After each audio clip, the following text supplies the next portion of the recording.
Bangladesh Bharat 3 match টি-20 সিরিজের প্রথম টি-20 ম্যাচটি অনুষ্ঠিত হয় ভারতের গোয়ালিয়র সিটিতে। টসে জিতে প্রথমে ইন্ডিয়া বাংলাদেশকে ব্যাটিংয়ে পাঠায়। টসে হেরে উদ্বোধনী ব্যাটসম্যান হিসেবে মাঠে নামে বাংলাদেশ দলের ইমন এবং লিটন দাস। প্রথম ওভারের পঞ্চম বলে দলীয় 5 রানের মাথায় আউট হন লিটন দাস ব্যক্তিগত 4 রান করে এবং দলীয় 14 রানের মাথায় আউট হন ইমন ব্যক্তিগত 8 রান করে এবং এরপর অধিনায়ক নাজমুল হাসান শান্ত এবং তৌহিদ হৃদয় দলীয় স্কোর সচ্ছল রাখার চেষ্টা করেন। দলীয় 40 রানের মাথায় বাংলাদেশের তৃতীয় উইকেটের পতন হয়। মাত্র 18 বলে 12 রান করে আউট হন তৌহিদ হৃদয়। দলীয় 43 রানের মাথায় বাংলাদেশের চতুর্থ উইকেটের পতন হয়। মাহমুদুল্লাহ মাত্র 1 রান করে আউট হন। দলীয় 57 রানের মাথায় জাকের আলী আউট হন ব্যক্তিগত 8 রান করে। দলীয় 75 রানের মাথায় বাংলাদেশের ষষ্ঠ উইকেটের পতন হয় আর নাজমুল হাসান শান্ত মাত্র 25 রান করে আউট হন।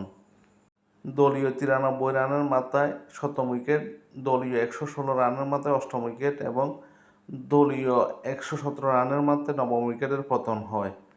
দলীয় 127 রানের মাথায় আউট হন মোস্তাফিজুর রহমান এবং এরই ফাঁকে ছোট ছোট জুটি করে মেহেদী হাসান মিরাজ 32 বলে 35 রান করে দলকে 127 রান পর্যন্ত টেনে নিয়ে যান এবং 10 উইকেট হারিয়ে বাংলাদেশ 19 ওভার 5 বলে 127 রান তুলতে সক্ষম হয়।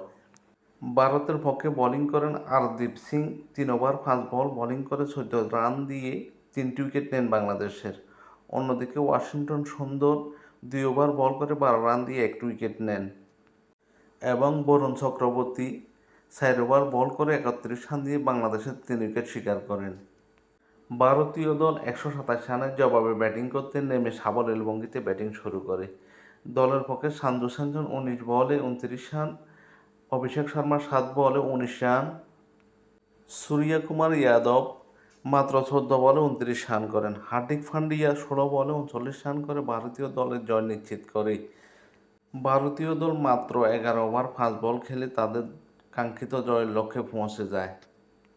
বাংলাদেশের পক্ষে বোলিং করেন Mehedi Hasan Miraz 1 over 7 run 1 wicket, Mustafizur Rahman 3 over 36 run 1 wicket, Shoriful Islam 2 over 17 run কোনো উইকেট নিতে পারেননি। ম্যান অব দি ম্যাচ নির্বাচিত হন ভারতের আরদীপ সিং, মাত্র 3 ওভার 5 বলে 14 রান দিয়ে 3 উইকেট শিকার করেন বাংলাদেশের। এই জয়ে ভারত 3 ম্যাচ টি-20 সিরিজে 1-0 এগিয়ে গেল। আগামী ম্যাচে বাংলাদেশি ভক্ত সমর্থকদের চাওয়া ভারতকে হারিয়ে বাংলাদেশ সমতায় ফিরবে।